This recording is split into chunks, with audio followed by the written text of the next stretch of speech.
Did you ever sleep at the foot of the bed when the weather was a whistling cold? I thought, well, this is about as far as I can go. Right. Oh, yeah, that's the way I play. So you went around the world from there. Was shallow as gold, and you get your good warm mattress up. Everyone in Nashville thought they knew him. The man in the rhinestone suit, barely 4'10", who could light up the Grand Ole Opry with a single joke. For more than 70 years, Little Jimmy Dickens was laughter itself, the smiling face of country music. But behind the sequins and the laughter, he carried a truth no one ever asked about. In his final years, at 94, Jimmy Dickens spoke words that silenced even the noisiest crowds. It wasn't a scandal, it wasn't regret, it was something far deeper. The truth of a man who gave everything to a world that barely remembered his name. The cameras caught his final show in Nashville. A trembling voice, a small hand waving to fans who had grown old with him. What no one knew was that this would be his last night on stage. Hours later, he told a close friend, "I used to think applause was love, but when the lights fade, you learn it's not the same thing." The world would soon lose one of its most beloved legends.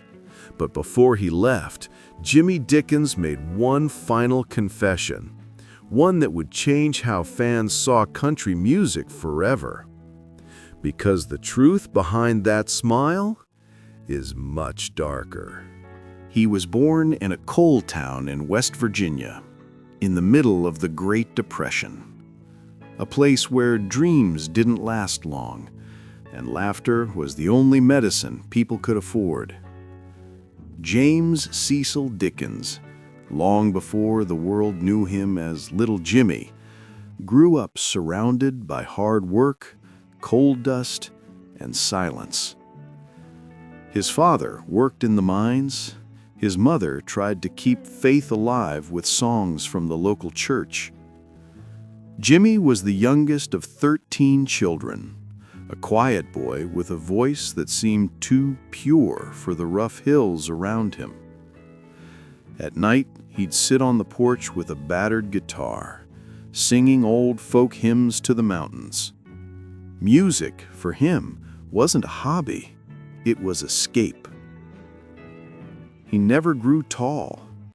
By his teens, doctors told him he'd stopped growing, a genetic quirk that would define his whole life. At 5 feet, then 4'10", he became the target of jokes at school, but never stopped smiling. Later he said, half laughing, half honest, "When you're small, you learn early. If they're laughing at you, make them laugh with you." That gift, humor born from pain, would one day make him one of the most beloved entertainers in country music. But back then, it was just a boy, trying to survive the weight of a world too big for him. By his late teens, Jimmy started performing on small radio stations across West Virginia. He sang love songs and hillbilly ballads, his voice trembling but true. Each time he sang, people stopped working. They listened. That's when he knew, even if he was small, his voice could fill a room. It was the start of something no one could have imagined, a journey that would take him from the Appalachian hills to the grandest stages of the world. But before the lights, before the rhinestones, there was just Jimmy, a tiny boy, barefoot, singing his heart out under a tin roof. By the time America entered the 1940s, Jimmy Dickens was already chasing a dream most folks in West Virginia didn't believe in. He packed his guitar, left his hometown, and took a bus to the nearest big city, Cincinnati, Ohio, where the radio towers lit up the night like beacons of hope. He played anywhere that would have him, barn dances, roadside bars, even school auditoriums. His voice wasn't the strongest, but it was sincere, the kind that made you stop whatever you were doing and just listen. And his small size became part of his magic. Crowds laughed when he first walked on stage, but within minutes they were clapping and crying. In 1948, fate finally caught up with him. A young Hank Williams heard Jimmy on the radio and told the Grand Ole Opry about the little man with the big sound. Not long after, Dickens was invited to Nashville, the Opry, the holy temple of country music. The first night he stepped on that stage, the lights felt blinding. But when he sang, "Take an Old Cold Tater and Wait," the audience exploded. He wasn't just funny anymore, he was electric. From there, everything changed. Hit records, national tours, and appearances alongside legends like Roy Acuff and Minnie Pearl. He became known for his rhinestone suits, glittering symbols of joy in a world still recovering from war. But even as fame grew, Dickens stayed grounded. He never drank, rarely partied, and always called home to his wife. To him, country music was a promise to stay true to where you came from. Still, something inside him began to shift. As the 1950s rolled into the 1960s, a new sound was taking over America. Elvis Presley, rock and roll, and a culture that worshiped youth. Country music suddenly felt small again. Jimmy Dickens, once the bright light of Nashville, started looking beyond America. If the world wasn't coming to him, maybe he would take country music to the world. In 1964, he did something no country star had ever done before. He went on a world tour. From Hawaii to Japan, Taiwan, Hong Kong, Turkey, Denmark, and West Germany. Everywhere he went, people cheered. They didn't understand the lyrics, but they understood him. That tour would quietly make history. A small man with a big smile had just carried the soul of America across oceans. But history can be cruel, because sometimes the first to open the door is the first to be forgotten. Fame, as Jimmy once said, is like smoke in the wind. You can see it, but you can't hold it. By the late 1960s, Nashville had changed. The city that once adored Little Jimmy Dickens now looked toward new faces, taller, younger, louder. Rock and roll had swept the airwaves, and country was evolving into something slicker, faster, more commercial. Jimmy, with his jokes and sparkly suits, started to look like a relic from another era. He still performed, night after night, but the crowds grew smaller. The lights that once burned bright on the Opry stage began to dim, and behind the curtain, he sat alone more often. Friends like Hank Williams were long gone. The laughter that had always filled his world started to sound hollow. He didn't fall into the scandals that consumed so many of his peers. No drugs, no arrests, no affairs. His demons were quieter. Loneliness, irrelevance, the pain of watching his music fade from memory. Sometimes younger singers would greet him backstage, half out of respect, half out of pity. He would smile, that same wide, boyish grin, and say, "Don't feel bad for me, son. I had my time." But his eyes said something else, something heavier. In the 1970s, he tried to adapt, recording modern country tracks, appearing on talk shows, even poking fun at his height in TV sketches. But deep down, he missed the rawness, the simplicity, the music that once spoke to miners and mothers, not marketing departments. And yet he never stopped showing up.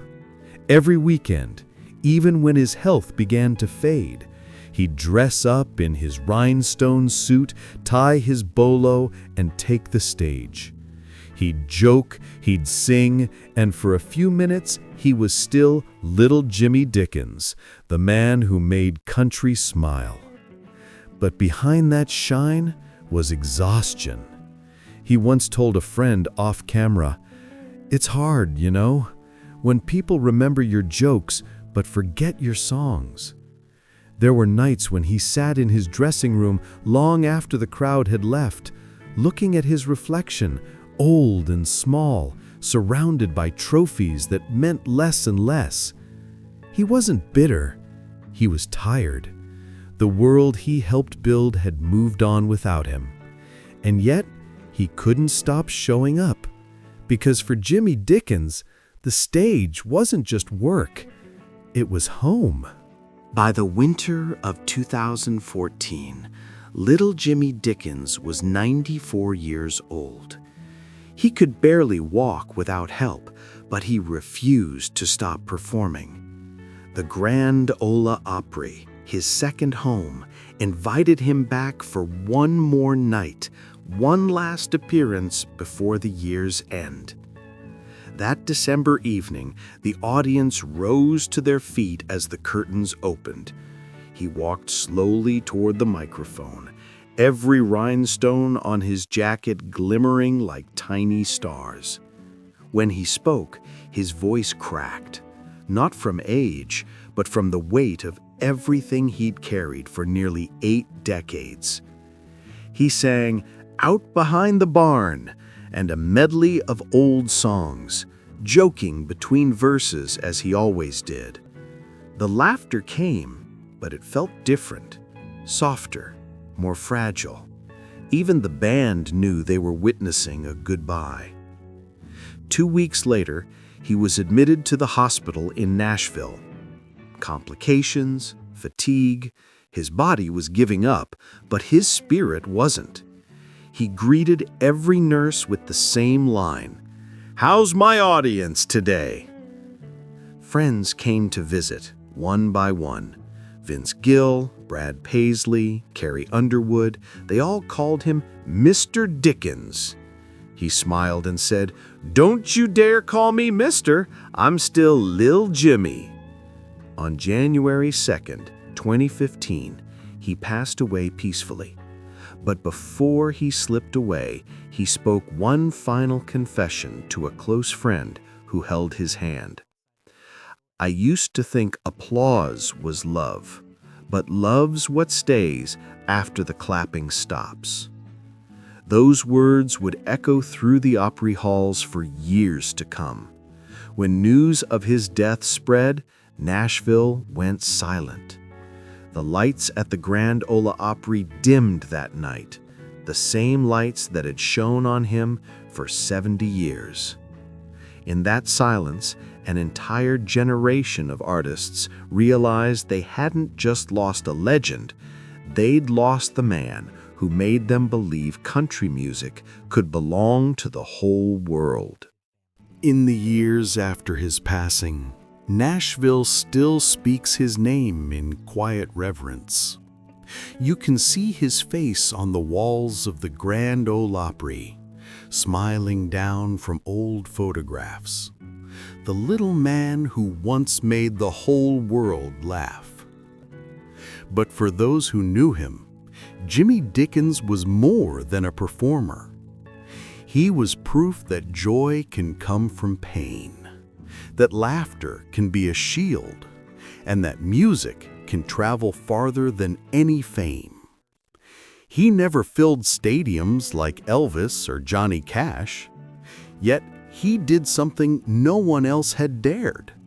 He carried the voice of country music across oceans and into hearts that had never heard a steel guitar before.